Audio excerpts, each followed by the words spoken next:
జక్కయ్య ఇష్టాచారంగా సంపాదించుకున్నాడు. పొట్టి జక్కయ్య ఆయనకు ఇష్టాచారంగా అంటే వడ్డీల మీద వడ్డీలేసి అందరి దగ్గర సొమ్ములు, బంగారం, ఆస్తులు ఇవన్నీ దోచుకున్నాడు. కానీ దేవుడి చిత్తమై ఒకరోజు యెహోవా నడిచినప్పుడు అందరూ చూస్తున్నారు.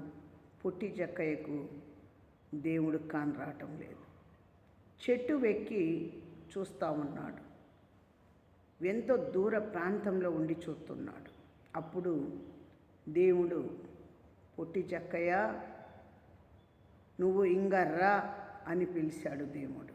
అప్పుడు ఆ జక్కయ్య మనసు మారుకొని దేవుడి దగ్గరికి నడిచి దేవుణ్ణి ఇంటికి తీసుకువెళ్ళి ఆయన ఎవరికాడైతే వడ్డీల మీద వడ్డీలు సంపాదించుకున్నాడో ఆ దోచిన సొమ్మంతా దేవుడి చేతిలో పెట్టి అందరినీ కూడా ఎవరిది వాళ్ళకి ఇమ్మని చెప్పాడు. హల్లెలూయా, ఆమేన్.